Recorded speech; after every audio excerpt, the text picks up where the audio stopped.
अस्सलाम वालेकुम जनाब। होपफुली आप सब लोग खैरियत से होंगे, खुश होंगे। चैप्टर 2 हमने कल ख़त्म किया था। बहुत ठंड लग रही है, इतनी ठंड। अच्छा आज है, अभी चेक करो जरा कितना है आज। माइनस में तो नहीं चला गया गलती से? चेक करना। नेट नहीं है? इतना अमीर स्टूडेंट हमारा, उसके बाद नेट ना हो। आईफोन रखा होगा ना? चेक करना यार कितनी ठंड है ज़रा बाहर मार्केट में। आप भी वैसे टोनी स्टार्क वाली जैकेट पहन के फिर रहे हैं, आयरन मैन वाली, पट चले। आपको तो जार में अंदर से गर्मी दे रहा होगा। अब मैं पेपर पॉट्स तो कह नहीं सकता, जार में से कह सकता हूँ। हाँ जी, कितनी ठंड है आज?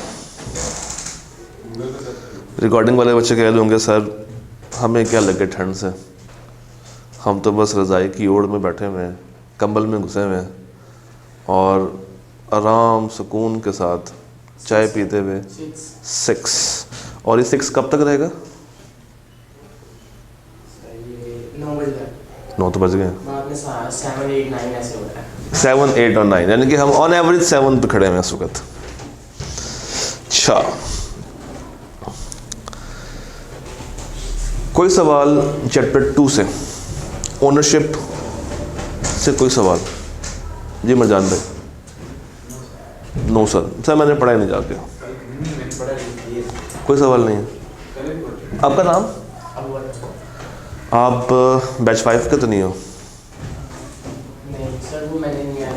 अच्छा, वो आसिफ के साथ? ठीक है सही। तो आपने कल का लेक्चर सुना? चले आज से आपने फिर कल का भी लाजमी देख के चलना है। ठीक हो गया, डन। कोई सवाल नहीं है? पक्की बात है, कोई सवाल नहीं है, डन हो गया। Chapter 3, organization of business. Organization of business.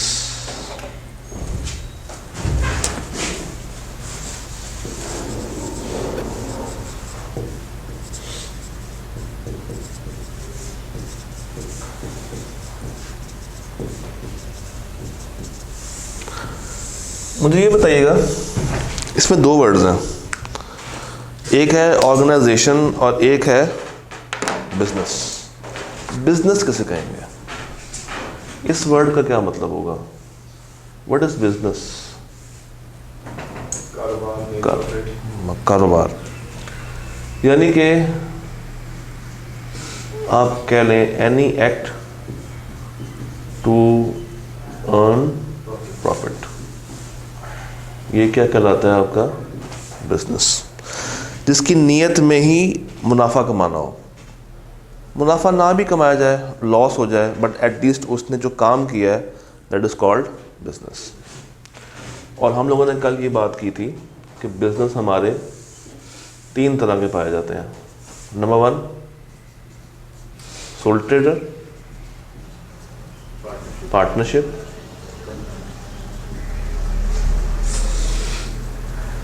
और कंपनी।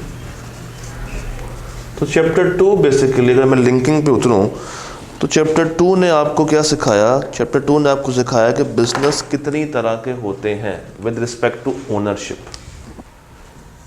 ये 3 तरह के बिजनेस क्या हैं with respect to ownership? Sole trader में सिंगल बंदा, पार्टनरशिप में है 2 to 20, और कंपनी 2 तरह की, प्राइवेट या पब्लिक। प्राइवेट कंपनी में मैक्सिमम कितने होते हैं? 50, और यहाँ पे अनलिमिटेड, इन्फिनिटी होते हैं। फिर एक वर्ड है हमारे पास ऑर्गेनाइजेशन। इदारा, या आप उसको कह सकते हैं फ्लो ऑफ एक्टिविटीज। कोई भी इदारा, कोई भी बिजनेस सरवाइव नहीं कर सकता जब वो एक ही बंदे पे डिपेंड करे। इदारे में डिफरेंट तरह के लोग होते हैं जो कि हेल्प करते हैं ताकि उस इदारे का मकसद अचीव किया जा सके।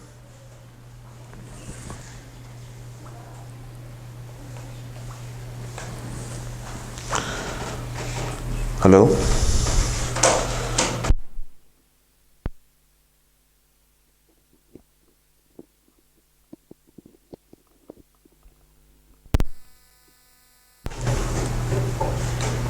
बेसिकली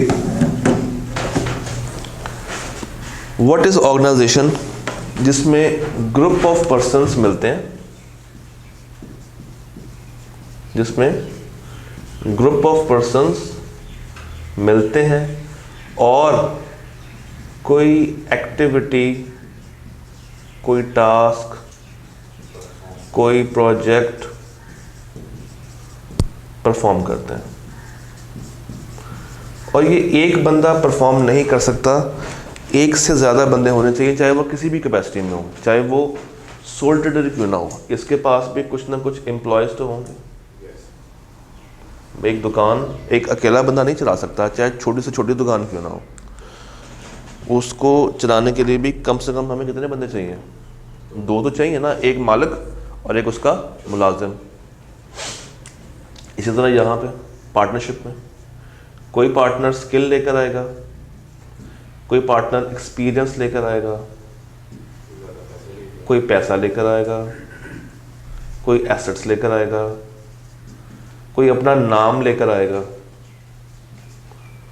और कोई अपना जो है वो वर्किंग स्ट्रेटजीज लेकर आएगा, जो इन लोगों को बताएगा कि काम करना कैसे।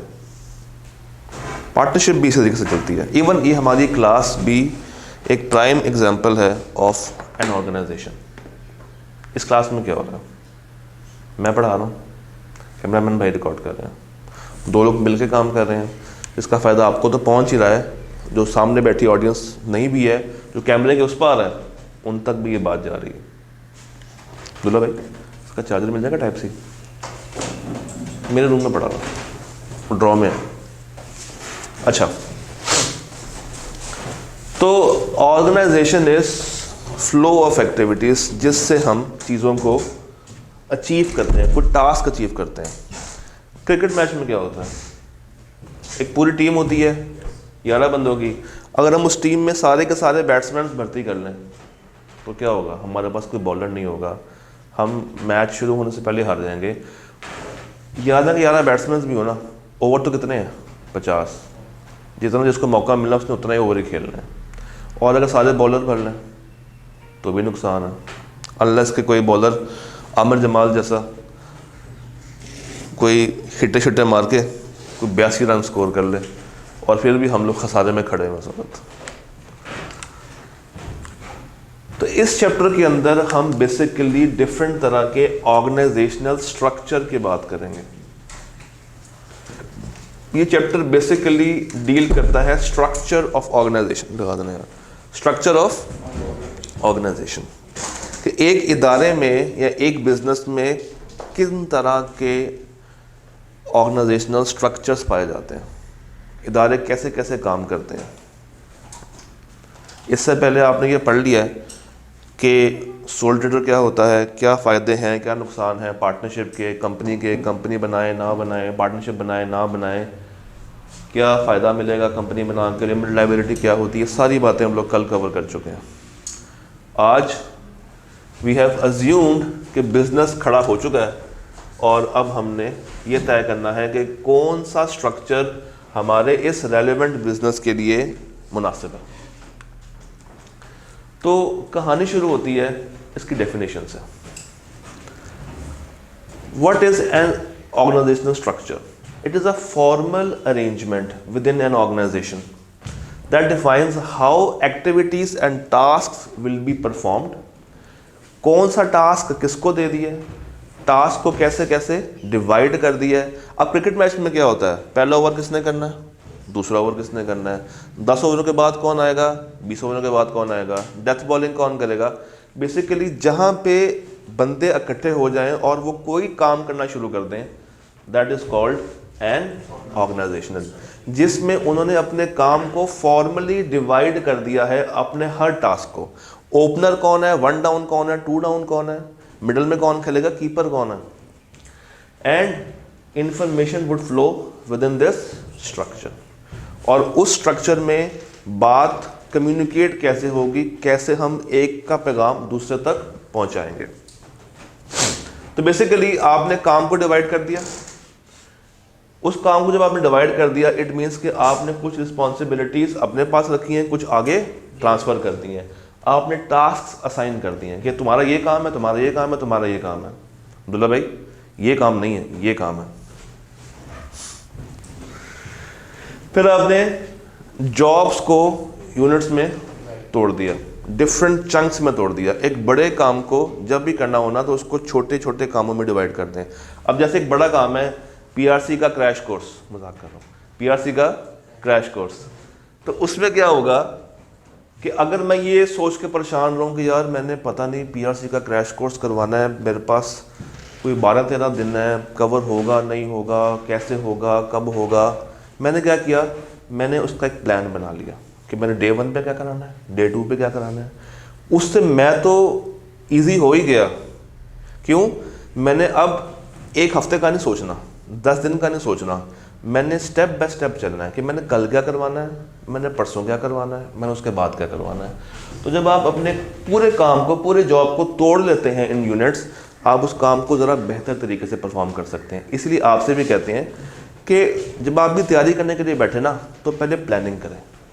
प्लानिंग से क्या होता है कि आप ज़रा सा अपना दिमाग सेट कर लेते हैं और उसको कागज़ पे ले आएँ। फिर अपनी परफॉर्मेंस को मेजर करें उस कागज़ के साथ कि आप कितने पानी में खड़े हैं। Okay, then you establish relationships. आप जब लोगों को टास्क असाइन करते हैं तो आहिस्ता आहिस्ता लोग आपसे वाकिफ़ होना शुरू हो जाते हैं।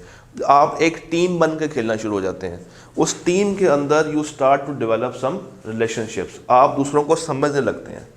और एलोकेट करें रिसोर्सेस, एलोकेट करें रिसोर्सेस। आप सारे के सारे रिसोर्सेस एक ही जगह पे इस्तेमाल नहीं कर सकते। हमारे पास जितने भी कैमरे हों, सारे के सारे कैमरे अगर मैं ला के यहाँ पे खड़ा कर दूँ तो बाकी लोग क्या करेंगे? Resource, camera is a resource, chairs are resource, ये कमरा भी क्या है? एक रिसोर्स है। ये एसी भी क्या है? एलईडी भी क्या है? तो हर बिजनेस के लिए आपको आइडियली क्या करना चाहिए? एक ऐसा स्ट्रक्चर खड़ा करना चाहिए जिसमें काम भी डिवाइड हो रहा हो, टास्क भी डिवाइड हो रहे हो, लोगों को रिस्पॉन्सिबिलिटी भी दी जा रही हो, काम को छोटे यूनिट्स में तोड़ा भी जा रहा हो, लोगों के दरमियान बाहमी ताल्लुकात भी बेहतर बनाए जा रहे हो और रिसोर्सेज का एक अच्छा इस्तेमाल भी हो रहा हो। जैसे ही आप एक करेक्ट मैनेजमेंट स्ट्रक्चर चूज कर लेते हैं, आपका इदारा मुत्तमिन हो जाता है, आपके एम्प्लॉयज सेटिस्फाइड हो जाते हैं और आप एक अच्छी परफॉर्मेंस की तरफ अपनी राह को लेके चल रहे होते हैं। आपको प्रॉफिटेबल रिटर्न्स आने शुरू हो जाते हैं, शेयर होल्डर्स भी खुश हो जाते हैं। इसलिए कहते हैं वो काम करो जिस काम में खुशी मिलती है। तो यहाँ पे भी अगर आप एक ऐसा स्ट्रक्चर खड़ा कर लें जिससे आपके एम्प्लॉयज मुत्तमिन हो, ग्रोथ आनी शुरू हो जाए, प्रॉफिटेबल रिटर्न्स हों, शेयर होल्डर्स हैप्पी हों, इट मीन्स कि आपने अच्छा स्ट्रक्चर अपना बना लिया। तो किसी भी इदारे को चलाने के लिए उसके अंदर का वर्क फ्लो, उसके अंदर का वर्क फ्लो कि काम कैसे होगा वो देखना बहुत ज़रूरी है। और ये वर्क फ्लो कैसे मैनेज करेंगे? Through organizational structures. एक से पहले चलते हैं। पहला structure we have entrepreneurial structure. कौन सा? एंटरप्रेन्योरियल। कौन सा? Entrepreneurial structure. इसकी जो सही प्रोनाउंसिएशन है वो यही है, एंटरप्रेन्योरियल स्ट्रक्चर। अब नाम से ही जाहिर है एंटरप्रेन्योरियल स्ट्रक्चर, यानी कि यहाँ पे सिंगल बंदा उठेगा विद अ मोटिवेशन और उसने कहा कि मैंने दुनिया को कुछ करके दिखाना। रात घर वालों ने एक बंदे की बड़ी बेइज्जती की। वो सुबह उठा, उसने कहा मेरे पास सेविंग्स कितनी है। उसने ड्रॉ वगैरह चेक किया, पर्स वगैरह चेक किया, बैंक में चेक किया, तो पता चला कि उसके पास 10,000 रुपये की सेविंग्स है। उसने कहा रात घर वालों ने मुझे बहुत ताने मारे कि तुम कुछ नहीं करते हो, तुम बेरोज़गार हो, तुम हमारे जो है वो ऊपर बोझ हो। उसने कहा नहीं, अब कुछ नहीं। मज़ीद रात को सोने से पहले उसने कुछ मोटिवेशंस थ्योरीज भी पढ़ ली थी, कुछ लेक्चर्स भी देख लिए थे। तो अब उसने कहा नहीं, अब मुझे ज़िंदगी में कुछ करना है, कुछ तो करना है जिससे मैं अपने पेरेंट्स को प्राउड फील करा सकूं। उसने सीए शुरू कर दिया। रुल गया है, वो भी गया, ये पैसे भी गए। कॉलेज से वैसे तैयार होता है ना, तो पैसे दो, हम बैठे हुए हैं।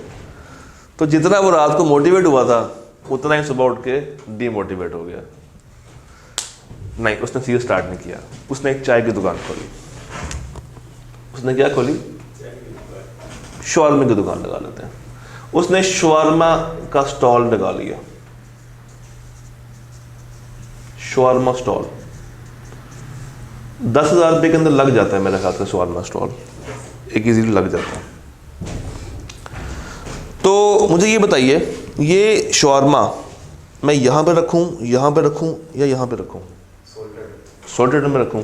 एक बंदा काम कर रहा है और उसने क्या किया, अपने साथ एक मुलाजिम को जोड़ लिया। तो this is my soul trader, और इस सोल ट्रेडर ने अपने साथ कुछ एम्प्लॉयज रख लिए, और वो एक छोटे से कार्ड के ऊपर, शायद ऐसे बनता है, एक छोटे से कार्ड के ऊपर कुछ ऐसे ही होता है, पता नहीं क्या है, लग तो मैंने तो चिकन ही बनाया है, जो खाते हैं उसे वो भी चिकन नहीं होता बाय द वे। तो यहाँ पे उसने कुछ वेजिटेबल्स वगैरह रख ली हैं, कुछ ब्रेड पड़ी हुई है, नीचे आग का सेटअप लगा हुआ है। तो उसने कुछ एक कैबिन के अंदर, एक रेडी के अंदर उसने ये काम शुरू किया। अब यहाँ पे मुझे जरा सोच के बताइए, क्या वो बहुत ही ज़्यादा फॉर्मल स्ट्रक्चर खड़ा कर सकता है कि कस्टमर उसके पास आए, वो पहले कस्टमर के पास पहुँचे, उनसे मेन्यू कार्ड दे, उनको बताए, उनको टिश्यू में सर्व करे? नहीं। इसने शवारमा कितने का बेचना? 1,000 रुपये का? कितने का बेचेगा शवारमा? 50-60 का बेचेगा, हालांकि चिकन बहुत महंगा हो गया है। तो मैंने ये सही चिकन बनाया, फिर ये वही चिकन है जो कि चिकन होता है। तो उसने चलो रेट लगा लिया 120 रुपये का शवारमा, असली चिकन का शवारमा, असली चिकन का शवारमा 120 रुपये के हिसाब से। पहला सवाल, क्या ये बंदा अपने इस कार्ड के तमाम फैसले खुद लेगा? अगला सवाल, क्या ये कोई बहुत ही फॉर्मल अरेंजमेंट के साथ आएगा अपने कस्टमर के पास? क्या ये एक्सपेक्ट कर रहा है कि उसका कस्टमर गाड़ी में आएगा, उसके पास पहुंचेगा? नहीं, इसने मोहल्ले में दुकान खोली है, इसने अपने ही मोहल्ले में दुकान खोली है, तो कोई इतना फॉर्मल स्ट्रक्चर नहीं होगा। क्या ये एक बहुत ही सिंपल वे में ऑपरेट करेगा? क्या ये कभी भी दुकान खोल सकता है? कभी भी आ सकता है, कभी भी जा सकता है। अगर ये बीमार हो तो दुकान बंद रहेगी, अनलेस कि इसका मुलाजिम दुकान खोल रहे। ठीक है। इसने कारोबार क्या बहुत ज़्यादा पैसों से स्टार्ट किया था? कम पैसे थे। क्या ये ऐसी प्रोडक्ट, ऐसी सर्विस बेच रहा है जो कि इस पे डिपेंड कर रही है? ये चिकन लेकर आएगा, खुद आएगा, बनाएगा तो ही बेचेगा। ओके, इट मीन्स कि ये एक एंटरप्रेन्योरियल स्ट्रक्चर को फॉलो कर रहा है। ये एक एंटरप्रेन्योरियल स्ट्रक्चर को फॉलो कर रहा है। आइए पढ़ते हैं। अब आपके ज़हन में क्या होना चाहिए? इंश्योर वाले भाई, entity that is managed by it's entrepreneurs, owners. The person will be taking the main decisions. Bread कहाँ से लेनी है, चिकन कहाँ से लेना है, सब्जियाँ कहाँ से लेनी है, और चूंकि वो अकेला बंदा है तो वो काम किसी और को डेलीगेट, किसी और को ट्रांसफ़र नहीं कर सकता। ये एंटिटी उसी के इर्द गिर्द घूमेगी और कोई फॉर्मल मैनेजमेंट नहीं होगी। इसके ऑपरेशंस, इसके प्रोसेसेस क्या होंगे? सिंपल होंगे, इजी होंगे। और entity will probably sell just a small number of products, और इसके पास कोई इतना रश भी देखने को नहीं आएगा कि दुकान कहाँ पे है? मोहल्ले में है। और मोहल्ले का शौरमा हमें पता कैसा होता है। वो अलग बात है कि आप 1200 का पेट्रोल एंजॉय करते हैं मरजान भाई। An entrepreneurial structure is appropriate. अच्छा, ये कब अप्रोप्रिएट होगा? जब आप अपने कारोबार में बहुत ही ज़्यादा अर्ली फेज में खड़े हैं। ये कब आता है? जब आप बहुत ही शुरू में खड़े हैं। स्टार्टअप्स के ऊपर लोग आपको बहुत बुरा भला भी कहते हैं कि तुम क्या करने जा रहे हो, कैसे करोगे, मैनेज कर लोगे, ये कर लोगे, वो कर ले। तो ये एक स्टार्टअप है।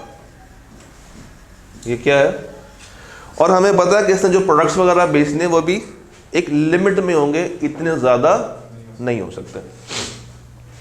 हाँ, जैसे जैसे ये इदारा बढ़ता चला जाएगा वैसे वैसे आहिस्ता आहिस्ता ये अपने इनफॉर्मल से क्या होगा?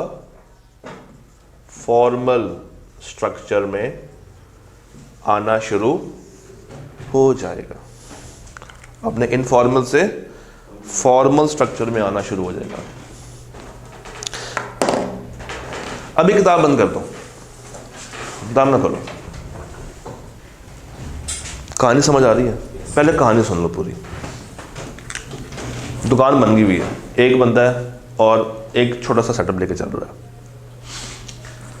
इदारा तरक्की कर गया, इसका शौरमा इतना फेमस हो गया कि इसने क्या किया? प्राइस तो उसने बढ़ाई दी, मगर इसने उसके साथ कुछ और भी लगाना शुरू कर दिया। इसने अपने प्रोडक्ट्स बढ़ा लिए, मल्टीपल प्रोडक्ट्स कर लिए।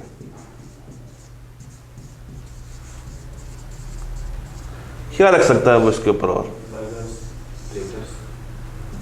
वो बर्गर्स ऐड कर सकता है, वो चिप्स ऐड कर सकता है। ये 3 चीजें, चाय भी ऐड कर ले, ये 4 चीजें उसने एडिशनल ऐड कर ली।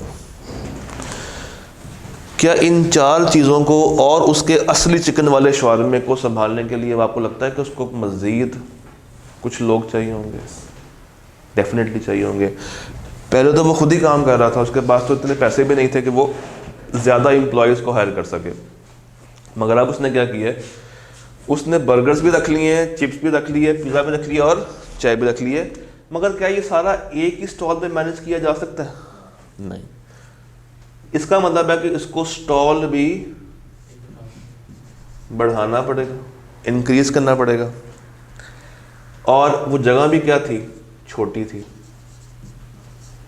अब उस जगह को भी एक्सपेंड करना पड़ेगा। यानी कि अब ये अपने मोहल्ले से निकलेगा। अब इसको चस लग गई पैसों की। चस याद है ना? अब इसको चस लग गई पैसों की। अब इस पैसों की लालच में उसने अपना बिजनेस एक्सपैंड करना है। जो पहले घर पे बोझ था, अब वो घर को मंथली 2000 रुपया देना शुरू हो गया। और अब ये चाह रहा कि इस 2 को मैं कन्वर्ट करूं 12,000 रुपये के अंदर। तो उसने डिफरेंट चीज़ें, डिफरेंट वैरायटीज़ ऐड कर ली हैं, मगर उसके लिए जगह भी कम है और एरिया भी कम है, मगर सामान ज़्यादा है। तो अब वो क्या करेगा? He will move. अच्छा, मूव जितना मर्जी कर ले, अभी भी वो अकेला खुद नहीं मैनेज कर सकता। उसको अब अपने साथ बंदों को जोड़ना पड़ेगा, उसको कुछ लोग ऐड करने पड़ेंगे, कुछ एम्प्लॉयज़, वो एम्प्लॉयज़ जो कि बर्गर बनाना जानते हो, वो एम्प्लॉयज़ जो कि चिप्स निकालना जानते हो, ये तैयार करना जानते हो और ये चाय बनाना जानते हो। तो इनडायरेक्टली वो क्या करेगा? शायद इन दोनों के लिए कोई एक बंदा रख ले, इसके लिए एक रखे और इसके लिए एक रखें। तो उसने क्या किया, उसने 3 स्पेशलाइज्ड पर्सन्स को जॉब पे रखा है। किस पे रखा है? यानी कि ये स्पेशलाइज्ड पर्सन उसके पार्टनर्स नहीं है, उसके कौन है? और एम्प्लॉय पार्टनर में क्या फर्क होता है? एम्प्लॉय और पार्टनर में क्या फर्क होता है? एम्प्लॉय मेन बंदे के अंदर काम कर रहा है, मगर पार्टनर उसके साथ काम करता है। तो इसने क्या किया, इसने डिफरेंट चीज़ों को इनकॉर्पोरेट किया और हर एरिया का एक एक्सपर्ट पकड़ा, एक स्पेशलाइज्ड पर्सन पकड़ा और उससे कहा कि ये डिपार्टमेंट तुम्हारा है, ये डिपार्टमेंट तुम्हारा है और ये डिपार्टमेंट तुम्हारा है और शवारमा मेरा है। तो अब जो कहानी सिंगल बंदे से शुरू हुई थी वो 4 बंदों पे पहुंच गई है। एक कहानी जो कि सिंगल बंदे से स्टार्ट हुई थी अब वो 4 पे पहुंच गई है। मगर इन 4 को अगर मैं इस तरह लिखूं तो आप परेशान तो नहीं होंगे?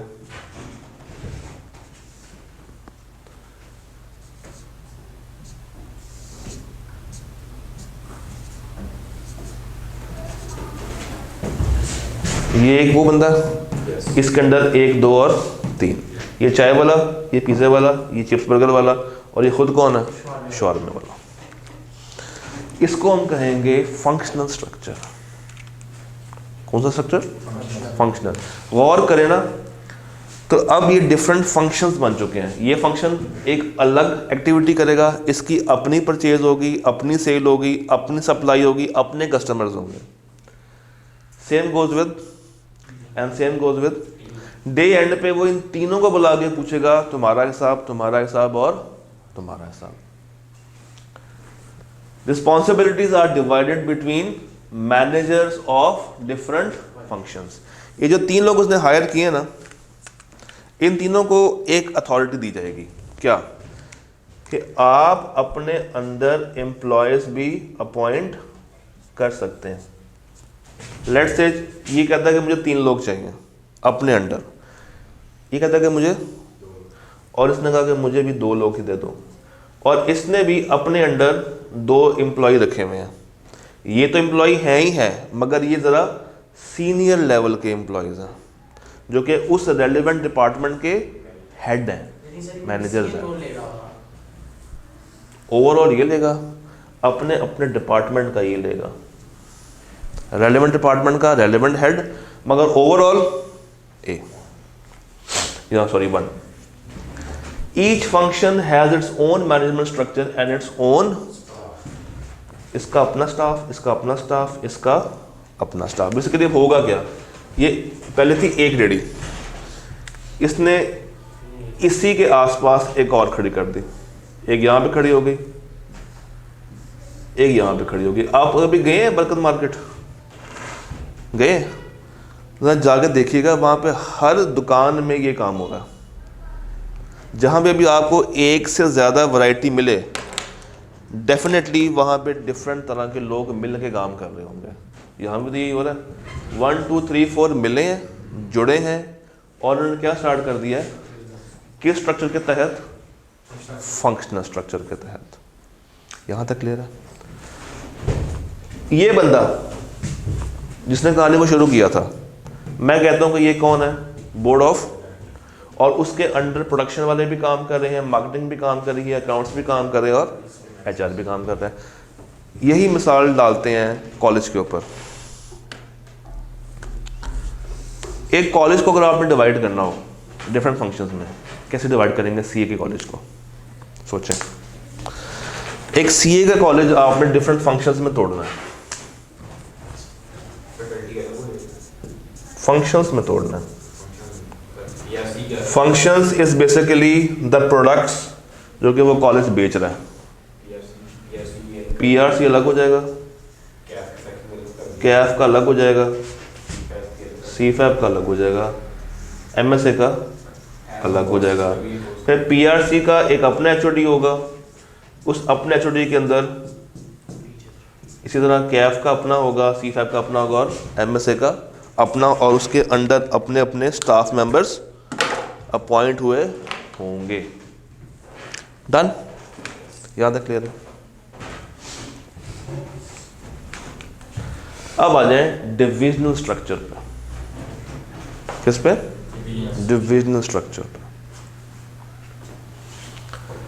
सर डिविजनल स्ट्रक्चर क्या है कि आप अब ये चाहते हैं, आप अब ये चाहते हैं कि आपकी ये दुकान सिर्फ लाहौर में ना रहे, बाहर भी ऑपरेट होनी शुरू हो, बाहर शहरों में। इतनी तरक्की आपने कर ली है कि अब आपकी विश है कि अब मुझे इसको ज़्यादा मज़ीद खुले पैमाने पे लेके जाना है, एक ब्रांड बनाना है। तो जो कहानी एक शौरमे से स्टार्ट हुई थी वो आहिस्ता आहिस्ता डेवलप हो रही है और अब आप डिफरेंट मार्केट्स को कवर कर रहे हैं। पहले आपने सोचा कि यार एक हमारी मार्केट है इछरे में जहाँ पे ज़रा सस्ती आवाम पाई जाती है जो अच्छी क्वालिटी प्रेफर करती है मगर कम पैसों में। हम एक काम करते हैं, हम इसी तरह का सेटअप उठाते हैं और बनाते हैं DHA में, जहाँ पे आवाम ज़रा ज़्यादा पैसे देने में भी इंटरेस्टेड है और क्वालिटी भी वो अच्छी ही मांगती है। जितनी अच्छी क्वालिटी देंगे आप उनसे जितना मर्जी चार्ज कर लें वो अफोर्ड कर सकते हैं, उनके पास बाइंग पावर ज़्यादा है। तो आपने क्या किया, अब आपने अपने काम के डिवीजन्स बना लिए। इसी तरह CA कॉलेज, एक डिवीजन क्या है? फिजिकल, एक क्या है? ऑनलाइन, और एक क्या है? Live classes. लाइव में और ऑनलाइन में फ़र्क होता है। ऑनलाइन इस कैमरे के उस पार, मगर मैं बोर्ड पे खड़ा हूँ और उनसे मुखातिब नहीं हूँ। मुखातिब किससे हूँ? अपनी फ़िज़िकल ऑडियंस से। लाइव ये होता है कि फ़िज़िकल सामने कोई नहीं बैठा, मैं हूँ, मेरे पास टैब है और सामने कैमरा है और उनके सवाल जवाब मैं साथ साथ आंसर कर रहा हूँ, मगर इस फेज़ में वो उनके सवाल मेरे तक नहीं पहुँच रहे। तो इन्होंने क्या किया, इन्होंने कहा कि यार हम एक अपनी ब्रांच खोलते हैं। कहाँ पे? DHA में। फिर आहिस्ता आहिस्ता डिफरेंट शहरों में चले गए, गुजरावाला में चले गए, सियालकोट में चले गए, फैसलाबाद में चले गए। इसी तरह आप अपने इदारे को बढ़ाते चले जाते हैं, डिफरेंट डिविजन्स उसमें ऐड करते जाते हैं। It is called divisional structure. Most large companies are structured as divisional structure, sometimes called branches. ये सिमिलर होती हैं in many respects to standalone organizations. अब जब आपने एक दुकान खोली है, जब आपने एक ब्रांच खोली है DHA में, तो ज़रा सोच के बताएं DHA में भी तो यही वाला स्ट्रक्चर फॉलो होगा। एक बंदा, उसके अंदर 2, 3 और 4, मगर वहाँ पे जो बंदा जाएगा, वहाँ पे जो बंदा जाएगा वो किसके कंट्रोल में होगा? तो अब ये क्या करेगा, हाँ अब ये क्या करेगा, ये खुद ऊपर आ जाएगा, इसके अंडर एक बंदा 2, एक बंदा 3, इस 2 के अंदर 4, 5, 6, इस 3 के अंदर 7, 8, 9 और फिर इनके अंदर अपने अपने स्टाफ मेंबर्स, अपने अपने एम्प्लॉयज़ होंगे। वो कहता है कि आप डिफरेंट तरह के डिवीजन्स बना सकते हैं। You can make on the basis of geographical area. आप डिफरेंट प्रोडक्ट्स के ऊपर कर सकते हैं। भाई इसने कहा कि अब ये खाने के साथ साथ फर्नीचर का काम भी करना शुरू करेगा। खाने के साथ फर्नीचर भी बेचना है। ये खाने के साथ इसने कहा कि मैं मोबाइलों का कारोबार भी शुरू करना चाहता हूँ, तो उसकी एक अलग कहानी चल पड़ेगी। आप कस्टमर्स की बेस पे तोड़ सकते हैं। इछरे वाला कस्टमर अलग कर दें, DHA वाला अलग कर दें। जिस तरह इंडस्ट्रियल सार्फिन और होते हैं और नॉर्मल कंज्यूमर्स और होते हैं।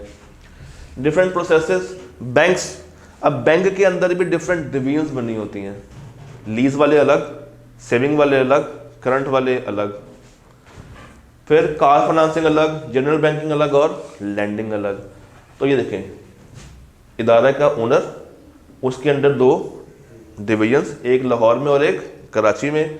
लाहौर के अंडर प्रोडक्शन, मार्केटिंग, अकाउंट्स और कराची के अंडर प्रोडक्शन, मार्केटिंग और फिर इनके अंडर क्या चलेगा? Functional structure. ये बड़ा क्या है? डिविजनल। 2 बन गए डिवीजन्स और उस डिवीजन के अंदर ऑपरेट असल में क्या कर रहा है? Functional structure. और चला कौन रहा है? एंटरप्रेन्योर। चला कौन रहा है? एंटरप्रेन्योर। यहाँ तक क्लियर है? आगे चलते हैं। Matrix organization structure, matrix structure. Matrix में वो कहता है कि अगर आप इतनी तरक्की कर जाएं कि आप ये चाहते हैं कि अब सब कुछ एक ही न्यूक्लियस से कंट्रोल हो। यहां पे क्या हुआ था, 2 अलग हो गया था, 3 अलग हो गया था, फिर इसके अंडर भी 4 5 6 है और 7 8 9 है। मगर सोच के बताइए, यहां पे भी बर्गर चिप्स वाला, यहां पे भी बर्गर चिप्स वाला, यहां भी पिज़्ज़े वाला था, यहां पिज़्ज़े वाला था, यहां चाय वाला था, यहां चाय वाला था। अगर मैं ये कहूं कि बर्गर पिज़्ज़े वाले बंदा जो उसका मेन मैनेजर है वो 2 हैं, एक यहाँ पे काम कर रहा है और एक यहाँ पे काम कर रहा है। इसी तरह पिज़्ज़े वाले की भी 2 हैं, एक यहाँ पे और एक यहाँ पे, चाय वाले की भी 2 हैं, यहाँ पे यहाँ पे। क्या मुझे 2 मैनेजर्स की कॉस्ट बर्दाश्त करनी चाहिए? नहीं, एक, उसको मैं एक कर दूँ। मैं ये कहूँ कि एक ही बंदा हो जो कि यहाँ पे या यहाँ पे ना हो, कहाँ पे हो? हेड ऑफिस में हो, न्यूक्लियस में बैठा हो, वहाँ बैठ के दोनों को कंट्रोल करना शुरू कर दें।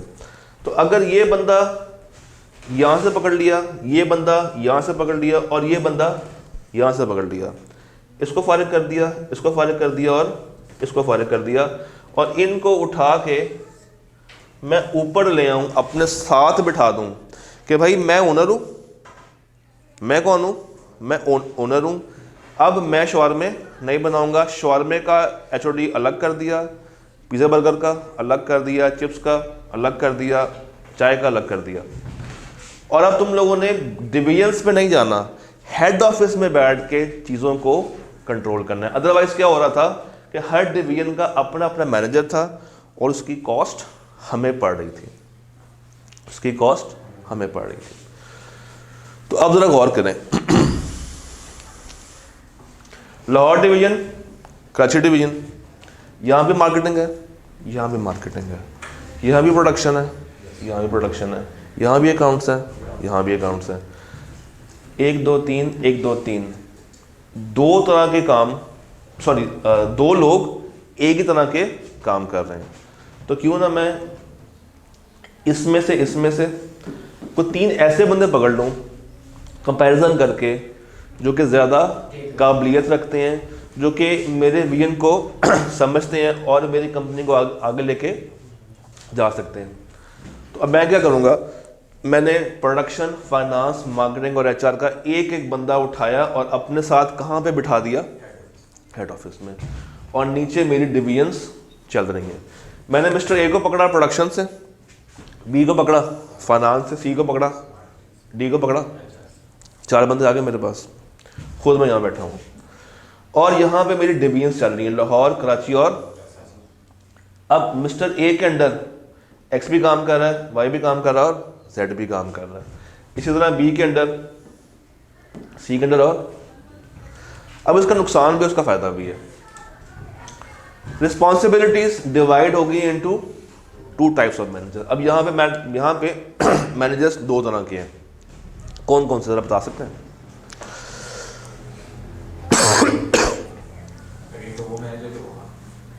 एक तो वो है जो कि ओवरऑल लेके चल रहा है, एक वो मैनेजर है जो कि आपकी एडमिनिस्ट्रेशन को डील कर रहा है कि आप किस टाइम आ रहे हो, कब जा रहे हो, आपका आने का टाइम क्या है, क्या लेट होना चाहिए, फला फला फला। एक वो मैनेजर है जो कि रोज़मर्रा की चीज़ों को देख रहा है, फंक्शनल वे में उसको ऑपरेट कर रहा है। तो ये XYZ, XY और ये डिपार्टमेंटल मैनेजर्स हैं, ये डिपार्टमेंटल मैनेजर्स हैं। इनको रिस्पॉन्सिबिलिटी दी है कि आपने एडमिनिस्ट्रेटिव इश्यूज को देखना है। कॉलेज में क्या होता है, हमारा एडमिन अलग है और टीचिंग स्टाफ या जो टेक्निकल इश्यूज देखता है वो अलग होता है। तो XYZ, अगर आपको छुट्टी चाहिए तो आप XYZ में से किसी एक को बताएंगे, डिपेंडिंग अपॉन कि आप किस डिवीजन में काम कर रहे हैं। और अगर आपको कोई इशू आ रहा है प्राइस के अंदर, कस्टमर से डील करने के अंदर, चीज़ों को बनाने में, आपके पास कौन है? Functional managers. ये जो ABCD है, ये जो ये और ये बंदा उठ के इसके पास गया था, ये कौन होगा? उसका फंक्शनल मैनेजर। और उनके सर पे जो लोग लाके बिठा दिए XYZ, जो कि उनके आने का टाइम नोट कर रहे हैं, जाने का टाइम नोट कर रहे हैं, इनके ना होने से ये इदारा ख़राब हो सकता है। PRC की HOD अगर ना हो तो शायद ये क्रैश कोर्स पॉसिबली ना होता। वो तो नहीं ना आपको पढ़ा रहे। टीचिंग साइड यानी कि टेक्निकल साइड मेरे पास आ गई, और एडमिन साइड कैमरा नहीं चल रहा, मैं किसके पास जाऊंगा? HOD के पास जाऊंगा। क्लास नहीं हो रही है, वो मेरे पास आएंगी। आपको कंप्लेन अगर मेरे से है, किसके पास जाएंगे? उनके पास जाएंगे। उनकी कंप्लेन लेकर आप मेरे पास आ रहे होंगे। टेस्ट नहीं हुआ, किसको जगह पकड़ेंगे? टेस्ट ना होना एडमिन इशू है या टेक्निकल इशू है? एडमिन इशू है, ये एडमिन इशू है। क्लास नहीं हुई, एडमिन इशू है। क्लास की क्वालिटी सही से रिकॉर्ड नहीं हुई, एडमिन इशू है। टीचर ने बोर्ड पे एग्जाम्पल नहीं कराई, टेक्निकल इशू है। इसके बाद मेरे पास आएंगे। आपको समझ नहीं आया कुछ, आप मेरे पास आएंगे। तो कन्फ्लिक्ट्स आ सकते हैं। अब जब एक बंदा दो लोगों को रिपोर्ट करेगा, जिस तरह कासिम है, अहमद है, अब वो दो लोगों को रिपोर्ट करेंगे। छुट्टी चाहिए होगी तो महक के पास जाएंगे, और कुछ मसला अगर कंटेंट में आएगा, स्लाइड्स में आएगा, डिलीवरी में आएगा, किताब में आएगा, MCQs में आएगा, टेस्ट में आएगा, वो मेरे पास आएंगे। महक के पास गए, उन्होंने कहा मिस हमें छुट्टी चाहिए। मिस ने कहा ओके छुट्टी मिल जाएगी। मेरे पास आया सर छुट्टी चाहिए, मैंने कहा नहीं मिलेगी, कल टेस्ट, मैं तो नहीं भेजूंगा। तो यहाँ पे कन्फ्लिक्ट आएगा। एक मैनेजर कह रहा है जाओ, एक मैनेजर कह रहा है रुको। एक ने छुट्टी प्रूव कर दी है, एक ने छुट्टी नहीं दी। Divisional managers might want to do things fast, but marketing manager might not. मतलब जब आपने दो डिवीजन बना दिए ना, एक मार्केटिंग और एक मार्केटिंग और एक फाइनेंस। फॉर एग्जांपल फाइनेंस वाले कहते हैं कि यार पैसा लगाओ मगर कम लगाओ। मार्केटिंग वाले कहते हैं कि सर पैसा लगेगा तो कस्टमर आएगा, कस्टमर आएगा तो आपको सेल होगी, सेल होगी तो आपको ज़्यादा मुनाफा मिलेगा, ज़्यादा मुनाफा मिलेगा तो कंपनी को फाइनेंस मिलेगा। और फाइनेंस क्या कहता है? पैसा लगाओ मगर सोच समझ के लगाओ। तो दोनों में कन्फ्लिक्ट आ गया। फाइनेंस भी एक मैनेजर साइड है और मार्केटिंग भी क्या है? एक मैनेजिंग साइड है। तो इसका हल लेने के लिए किसके पास जाएंगे? बड़ों के पास जाएंगे। Both can put the employee under some pressure. Qasim को भी अहमद को भी हम दोनों मिलकर प्रेशराइज कर सकते हैं, वो अपनी डोमेन में, मैं अपनी डोमेन में। Employee can also refuse a manager by saying that ये काम किसी और मैनेजर का है। फॉर एग्जाम्पल मैंने कासिम को बोला कि यार तुमने 4 बजे के बाद मेरे पास आना है, वो 6 बजे तक नहीं आया, और जब 7 बजे पहुंचा मैंने कहा भाई तुम्हें 4 बजे बुलाया था। उसने कहा सर वो मिस ने रोक लिया था, मैं आ रहा था, अभी पहुंच ही रहा था कि मिस की कॉल आई। मिस ने कहा फ़ौरन से मेरे पास आ जाओ। उनको मैंने बताया भी कि सर ने बुलाया है, बट मिस ने कहा नहीं मेरे पास पहुंचो पहले।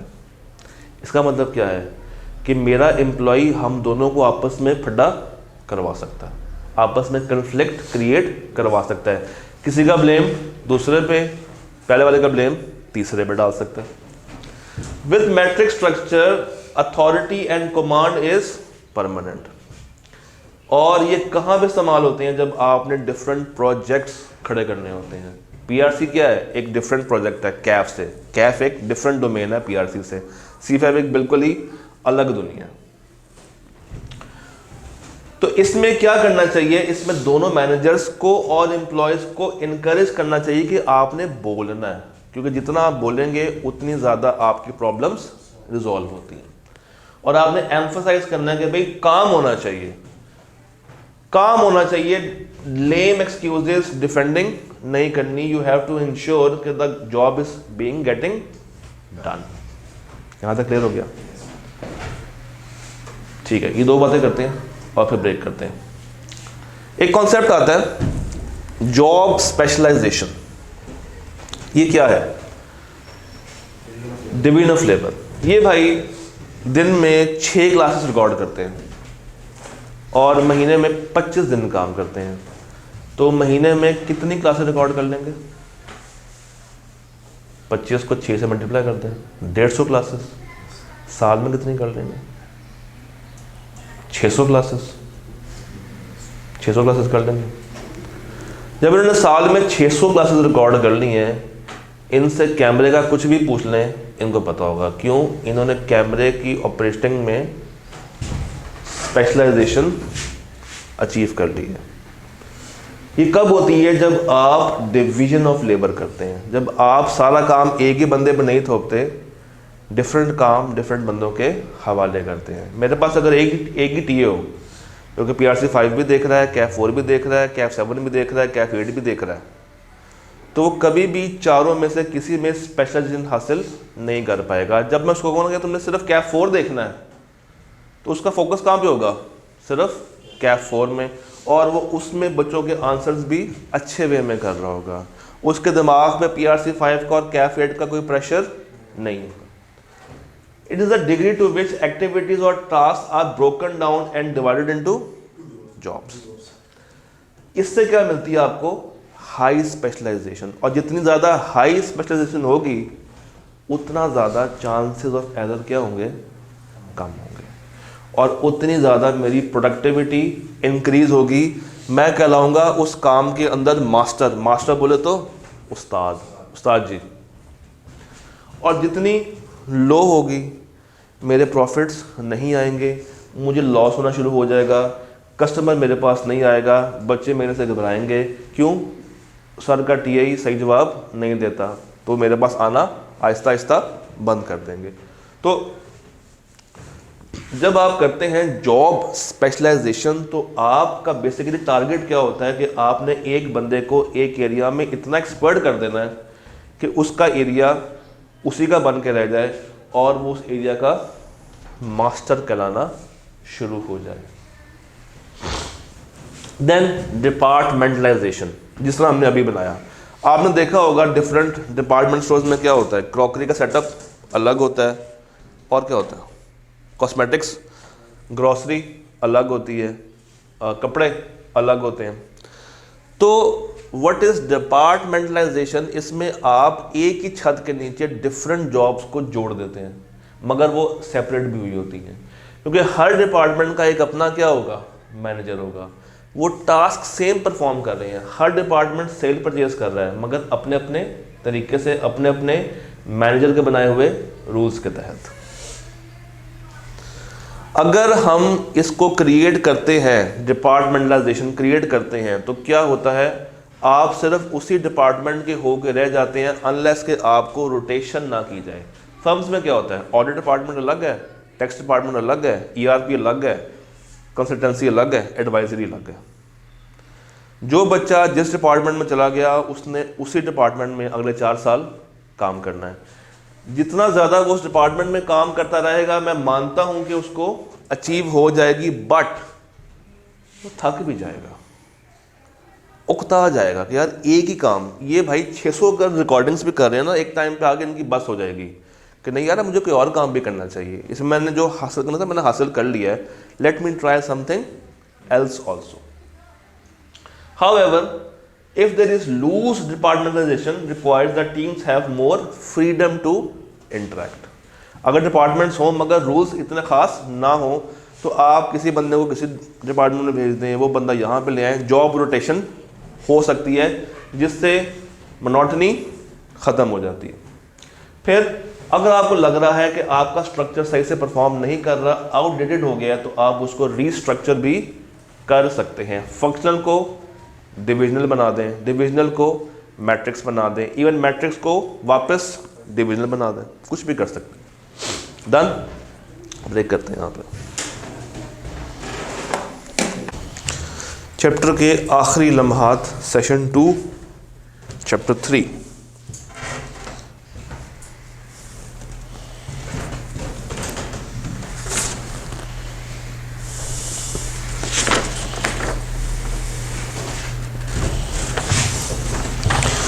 जी, इससे पहले हम लोगों ने क्या पढ़ा? स्ट्रक्चर्स 4 तरह के होते हैं। ये बातें क्लियर है? अब आगे चलते हैं। Key elements of an organizational structure. सबसे पहली चीज जो आपको सिखाने वाला है that is the concept of chain of command. Chain of command, अब नाम से जाहिर है चेन हो गई है, यानी कि कड़ी, खाने वाली कड़ी नहीं, दूसरी कड़ी। रिंग वो नहीं होता, रिंग स्ट्रक्चर।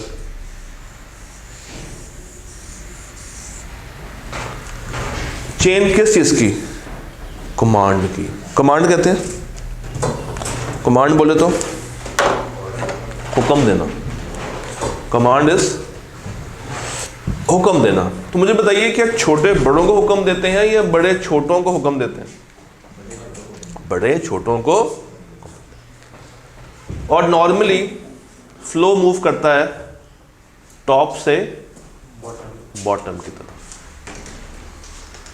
तो टॉप पे सबसे बड़ा शख्स होगा कंपनी का, सीईओ कह लें, ओनर कह लें, या कंपनी की हायर मैनेजमेंट, कुछ भी नाम दिया जा सकता है। सीईओ के नीचे एक और बंदा, उसके नीचे एक और बंदा, उसके नीचे एक और बंदा, उसके नीचे एक और बंदा, एक और बंदा, एक और बंदा, और सबसे ज़्यादा बेकार बंदा। क्यों? सबका नज़ला किस पे गिरेगा? इस बंदे के ऊपर। होगा क्या? ये इसको बोलेगा, ये इसको बोलेगा, ये इसको बोलेगा, ये इसको बोलेगा, और ये इसको बोलेगा। ये काम नहीं करेगा, ये काम नहीं करेगा, तो ये इसको डांटेगा, ये इसको डांटेगा, ये इसको डांटेगा, ये इसको डांटेगा, और ये भी ये काम कर देगा। इसकी परफॉर्मेंस ये ले जाएगा, इसकी ये ले जाएगा, इसकी, और एंड के ऊपर गाड़ी किसके पास आएगी? ओनर के पास। इसलिए कहते हैं कि तुमने अच्छा परफॉर्म करना है ताकि मैं अगले साल नई गाड़ी ले सकूं। This is chain of command. College में क्या होता है? कॉलेज में सबसे पहले एक प्रिंसिपल होता है। कॉलेज में क्या है? प्रिंसिपल। उसके नीचे क्या होगा? Vice principal. उसके नीचे अब देखना यह है कि वीपी के नीचे कितने प्रोडक्ट्स चल रहे हैं, या इसको इस तरह बना लेते हैं। मैं आपको लाइव मिसाल देता हूं, इसी कैंपस की मिसाल देता हूं।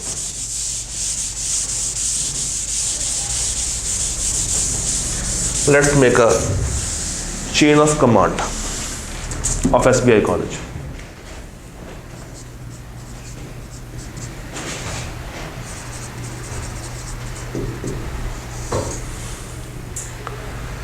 कहानी शुरू होती है कॉलेज के प्रिंसिपल से। प्रिंसिपल में कौन है? जवाद साहब। डोंट नो डब्ल्यू डबल आता है सिंगल आता है? जवाद साहब। अब किस दुनिया में जी रहे हैं? एसबीआई को ज्वाइन कर चुके हैं, 6 महीने हो गए उनको, उस कैंपस में पाया जाता है। जवाद साहब प्रिंसिपल हो गए। फिर इन्हीं के अथॉरिटी से ही एक जैसी एक और है हमारे पास, दैट इज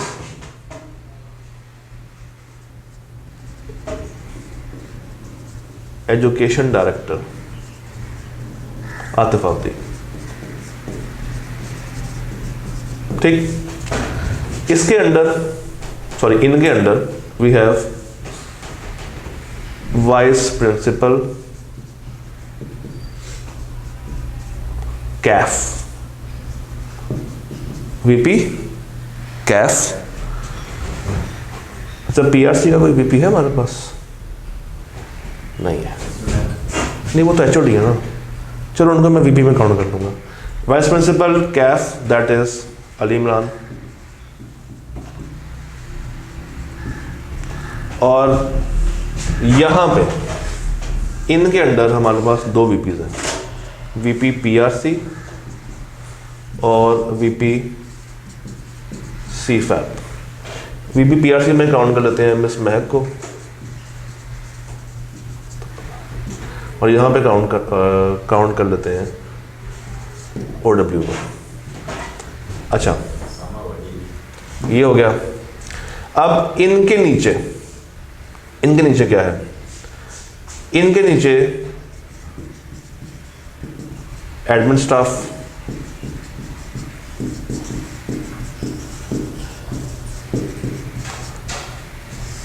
जो कि वैसे कैंपस डायरेक्टर भी हैं। तो टेक्निकली ये ऊपर भी आ सकते हैं, यानी कि ये यहां से भी ऑपरेट कर सकते हैं और यहां से भी ऑपरेट कर सकते हैं। फिर इनके नीचे टीचर्स हैं किसके? कैफ के, PRC के और CFAP के। अब ये कहानी, चूंकि ये बंदा कॉमन है तो कहानी अब ऐसे हो गई है। कैफ के टीचर्स की लिस्ट आ गई, लिस्ट आ गई। अच्छा, उसके बाद इन्हीं के अंडर एडमिन रोल भी है। सर जी मुक गया, आवाज़ नहीं आ रही? अब आ रही? सेल चेंज कर लो, फिर देख लो। तो हम कहाँ तक पहुँचे थे? हम यहाँ तक पहुँचे थे। खैर, मैं बताना ही चाह रहा हूँ आपको कि एडमिन के जितने भी मसले मसाइल होंगे वो यहाँ तक आएंगे, इनसे ऊपर जाएंगे, इनसे ऊपर जाएंगे और इनसे यहाँ तक पहुँचेंगे। फिर ये पूरा सर्कल इस तरीके से मूव करता है, that is chain of command. इसका फ़ायदा ये होता है कि आपको पता चलता है कि आपका इमीडिएट बॉस कौन सा। अब अगर कासिम को कोई इशू है तो आपको लगता है कि वो जवाब साहब के पास जाएगा इशू लेके? नहीं, वो या मेरे पास आएगा या मिस महक के पास जाएगा, डिपेंडिंग अपॉन कि इशू किस नेचर का है। एडमिन वाला होगा तो मिस, टेक्निकल होगा तो मेरे पास आ जाएगा। Then span of control. Chain of command क्या थी? कि अथॉरिटी लाइंस। देखना ये होता है कि एक बंदे के पास कितनी मेंटल और फिजिकल कैपेसिटी है कि वो अपने नीचे बंदों को बर्दाश्त कर सकता है। शुएब के अंदर कितने लोग काम कर रहे हैं? हाँ, तुम लोग कितने हो? 7-8 हैं। तो इसका मतलब है कि जो हमारे IT हेड है शुएब, राणा शुएब, उनके अंडर 7 लोग काम कर रहे हैं। इसका मतलब है कि ये एक चेन ऑफ कमांड बन गई और 7 लोगों को कंट्रोल करने की जो इनकी कैपेसिटी है that is span of control, that is span. यानी कि आप कितने लोगों को बर्दाश्त कर सकते हैं, कितने लोगों को आसानी से कंट्रोल कर सकते हैं। ये डिपेंड करेगा आपकी फिजिकल और मेंटल लिमिटेशंस के ऊपर, वर्कलोड के ऊपर, काम कैसा है, ज्योग्राफिकली कितना डिस्पर्स है। क्या मतलब है उस बात का? क्या मतलब है उस बात का? एक बंदा बैठा हुआ है हेड ऑफिस में, हेड ऑफिस है लाहौर में, एक ब्रांच काम करिए कराची में, एक ब्रांच काम करिए फैसलाबाद में, एक ब्रांच काम करिए मुल्तान में। मुल्तान में 6 बंदे हैं, फैसलाबाद में 4-5 बंदे हैं और कराची में 2-3 बंदे हैं। ये सारे बंदे एक ही बंदे को रिपोर्ट कर रहे हैं, मगर ये सारे बंदे जोग्राफिकली क्या हैं? डिस्पर्स्ड। देखना ये कि क्या ये मुख्तलिफ लोगों को हैंडल कर सकता है, क्योंकि हर शहर का एक अपना मिजाज है। कराची वालों का मिजाज काम करने का और होगा, मुल्तान वालों का और होगा, तो ये भी डिपेंड करता है। अब अगर SBI को कहा जाए कि आपने एक और ब्रांच खोलनी है गुजरांवाला में, तो शायद वहाँ पे लोग 8 बजे से पहले काम, सॉरी 8 मैंने बहुत जल्दी बता दिया, वहाँ पे शायद लोग 1 बजे से पहले काम करना शुरू ना करें, मगर यहाँ पे हम लोग 7 बजे से काम शुरू कर देते हैं। तो अब ये बंदा इनको भी कंट्रोल करेगा और इनको भी कंट्रोल करेगा। एक टाइम पे थक जाएगा, क्यों? ये सुबह से लग जाएगा, वो 1 बजे वाला है, ये 7 बजे वाला है, तो ये यहाँ से काम करता करता करता करता करता यहाँ पहुँचेगा, फिर इनको भी संभाल रहा है और इनको भी संभाल रहा है। तो उसकी एक मेंटल ब्लॉकेज होती है, एक फिजिकल लिमिटेशन होती है। फिर जितना ज़्यादा वो डिस्पर्स होंगे उनको कंट्रोल करना मुश्किल है, एक जगह पे इकट्ठा करना मुश्किल है। तो फिर वो क्या करेगा? जूम मीटिंग्स कर रहा होगा। फिर level of coordination with in the company. जितनी अच्छी कोऑर्डिनेशन होगी और कम्युनिकेशन होगी, उतना ही अच्छा क्या होगा, span of control. Okay, span of control दो तरह के होते हैं, एक टॉल और दूसरा फ्लैट। टॉल बोले तो कुछ ऐसा, लंबे रुख, स्लिम और लंबा, narrow. Each manager has small number of subordinates reporting to him. A के नीचे बी और सी, बी के नीचे सी के नीचे, फिर एफ के नीचे, डी के नीचे, जी। ये दो दो हैं, कम है। इससे क्या होगा, एक स्लिम, एक नैरो स्ट्रक्चर खड़ा हो जाता है। मगर इसमें लेयर्स बहुत ज़्यादा बन जाती हैं, एक लेयर, दूसरी लेयर, तीसरी लेयर और चौथी लेयर। ये नैरो इन शेप है, टॉल है। इसका फ़ायदा, या ये कहाँ कहाँ पे पाया जाता है, फॉर्मल स्ट्रक्चर्स के अंदर। जितना ज़्यादा आपने अपने इदारे को फॉर्मलाइज करना है, तो आप क्या खड़ा कर दें, नैरो स्ट्रक्चर। जितनी ज़्यादा आप सुपरविजन चाहते हैं, नैरो स्ट्रक्चर। अगर आप चाहते हैं कि आपका काम अच्छे वे में हो, लोग उस काम के अंदर स्पेशलाइजेशन अचीव करें, तो आपको क्या एम्प्लॉयज़ कम अपॉइंट करने चाहिए या ज़्यादा? कम। मैं चाहता हूं कि मेरा कैमरामैन सारी ही क्लासें रिकॉर्ड करे और मैक्सिमम लोड इन पे जाए, ताकि ये सीख जाएं, ताकि उस काम में स्पेशलाइजेशन हासिल कर लें। तो लोग कम होंगे तो मैं ये काम अचीव कर सकता हूँ। क्योंकि जब लोग बढ़ जाएंगे, रिकॉर्ड हो रहा है ना, जब लोग बढ़ जाएंगे तो ये अपना काम आगे डेलीगेट करते जाएंगे, तो वो टॉल नैरो नहीं रहेगा, वो फ्लैट बनता चला जाएगा। वो लंबे रुख, सॉरी, वो रेक्टेंगुलर वे में फ्लो करना शुरू कर देगा। तो हम बात कर रहे थे इसके फीचर्स के ऊपर। अगर आपने इदारे में लेकर आनी है फॉर्मेलिटी, और क्या लेकर आएंगे, टॉल और नैरो। आप चाहते हैं कि लोग ज़्यादा सुपरविजन में रहें, कम लोग हों जिन पे ज़्यादा ध्यान दिया जाए, तो tall narrow. Task specialization achieve की जाए, तो जितने कम लोग होंगे उतना ज़्यादा वो काम में अपनी इन्वॉल्वमेंट दिखाएंगे, उतना ज़्यादा वो काम सीखेंगे, फोकस करेंगे। इन इदारों के अंदर रोल्स, टाइटल्स और डिस्क्रिप्शन ज़्यादा होती हैं। क्यों? They know what work is to be done. कम लोग हैं तो सारा काम इन्होंने ही करना है, इनकी जेडीज, टाइटल्स वगैरह डिफाइंड होते हैं। कम्युनिकेशन स्लो होती है, इसको छुट्टी चाहिए, ये डी के पास जाएगा, डी इसकी अर्जी लेके जाएगा बी, जब ये अप्रूव कर देगा, और फिर तब तक जहां जाना था वो दिन ही गुजर चुका होता। Then we have wide span of control. कौन सा वाला? इसमें क्या होता है, ज्यादा नंबर ऑफ बंदे एक बंदे के नीचे काम कर रहे होते हैं। Greater equality. अब B C D E F G ये सारे एक ही लेवल के, एक ही रैंक के हैं। जिस तरह आईटी वालों के पास अगर 7 लोग हैं तो सातों के साथ एक ही तरह के हैं। तो श्वेब का जो स्पैन ऑफ कंट्रोल है वो क्या है, ये वाइड है, ये वाइड स्पैन ऑफ कंट्रोल है।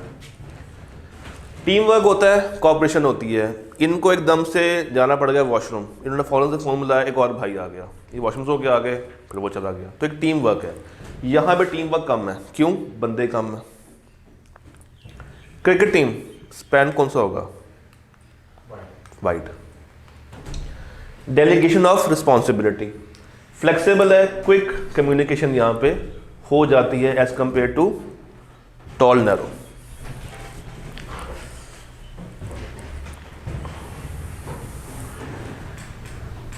देन क्या रीजंस है जहां पे फ्लैट को प्रेफर किया जाता है? जहां पे एक बिजनेस एनवायरनमेंट रैपिडली चेंजिंग हो, दुनिया फौरन से बदल रही हो, तो आपको कम्युनिकेशन फास्ट चाहिए, क्विक चाहिए, स्लो नहीं चाहिए।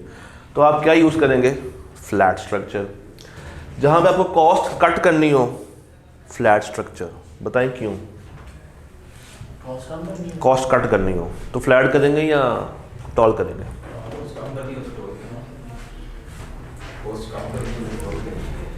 ए है, इसने बी किया, बी ने डी किया, डी ने हर बंदे की सैलरी आ रही है। ये इसने एक मैनेजर रखा, इसने आगे रखा, इसने आगे रखा, तो 1 2 3, ये 3 मैनेजर्स की सैलरी बर्दाश्त करनी पड़ रही है। यहाँ पे क्या है, एक ही मैनेजर है, उसने अपने अंडर एम्प्लॉयज़ रख लिए हैं। एम्प्लॉय की सैलरी कम होती है और मैनेजर की सैलरी ज़्यादा होती है। तो अगर कॉस्ट कट करनी है, कॉस्ट सेविंग करनी है, तो आपको फ्लैट करना चाहिए। Plans are put to action by the coordinated efforts. अब ये बात हमें माननी पड़ेगी कि प्लान्स कब पूरे होते हैं, जब एफर्ट्स क्या हो, कोऑर्डिनेटेड, इकट्ठी हो।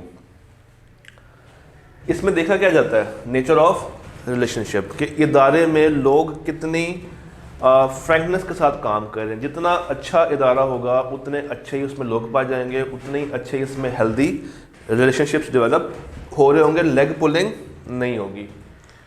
और फिर इदारे के अंदर भी और इदारे के बाहर भी आपके क्या लोगों के साथ रिलेशनशिप्स हैं। SBI एक फैमिली है, यहाँ पे टीचर्स आपस में हंसी मजाक भी करते हैं, हंसते खेलते भी हैं, ना सिर्फ टीचर्स बल्कि आप लोग भी। हम तो इवन बात जुगते भी करा रहे होते हैं एक दूसरे को। तो ये है एक हमारा एक हेल्दी इंटरनल माहौल। इससे क्या होता है, काम करने में मज़ा आता है।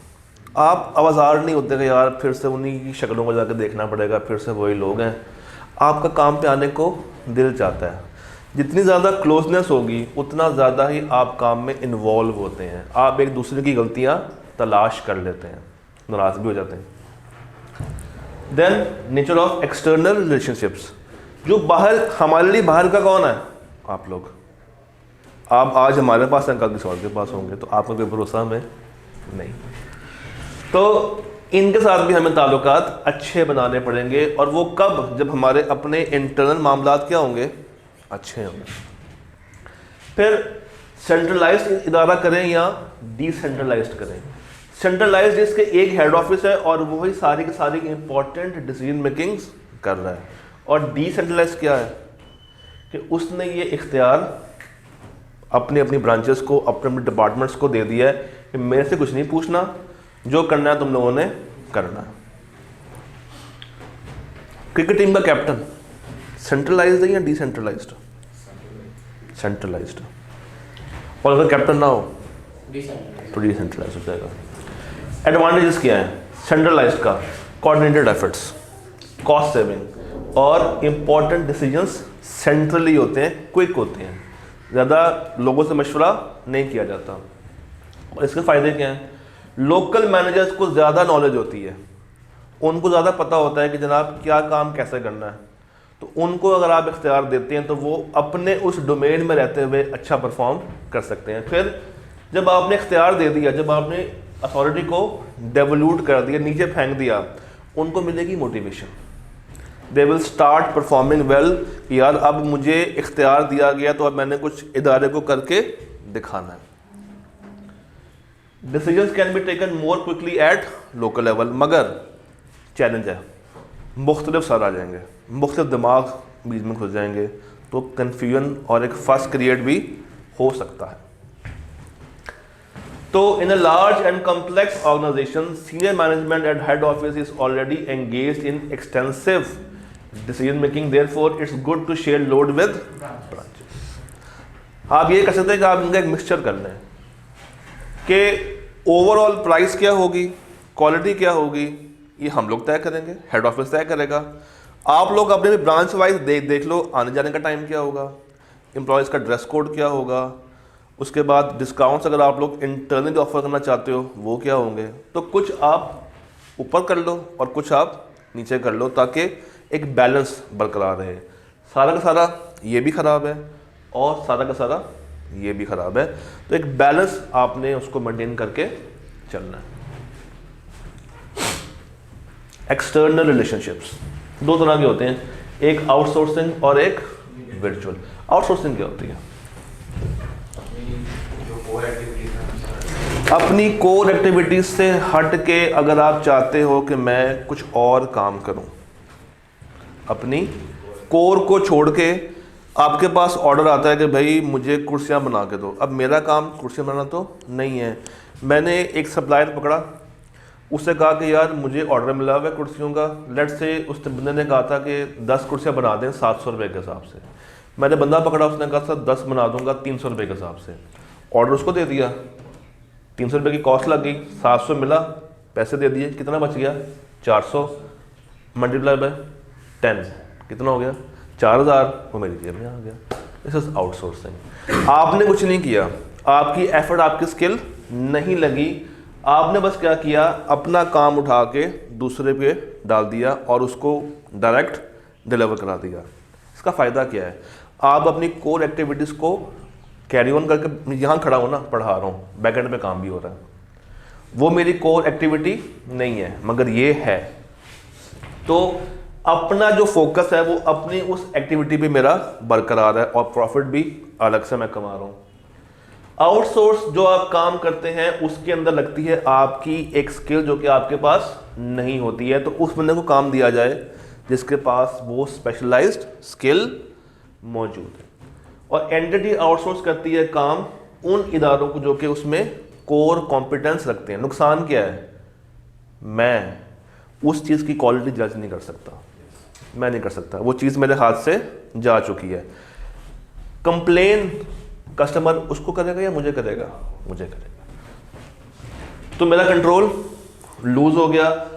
कुछ भी गलत हो जाए जिम्मेदार कौन है, मैं, और उससे मेरे जो ज़वाबित हैं वो भी क्या होंगे, ख़राब होंगे।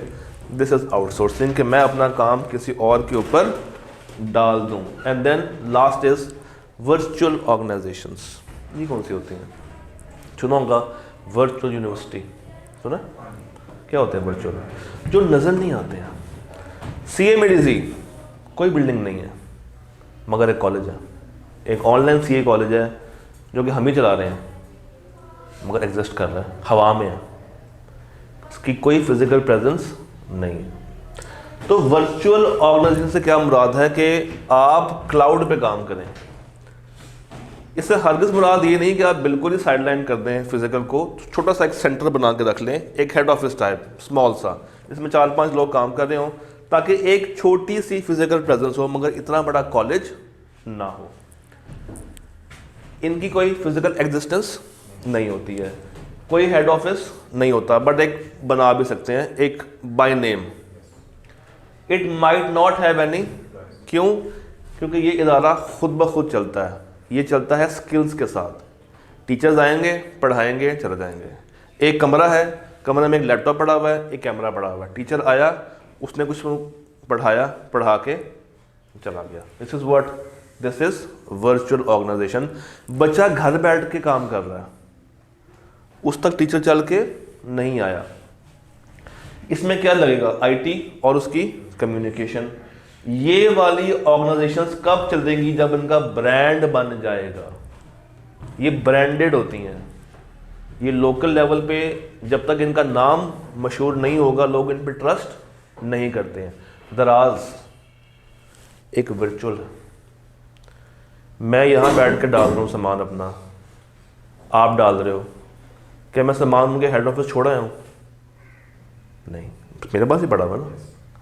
तो वो काम किस तरह से कर रहे हैं, वर्चुअल वे में, घर बैठ के अपना अपना काम कर रहे हैं। They might have small different offices जो कि वो चला सकते हैं for their coordination activities. One person और a small number of individuals can operate a virtual organization. एक बंदा भी उसको आसानी से चला सकता। 3 हमारा मुकम्मल हुआ।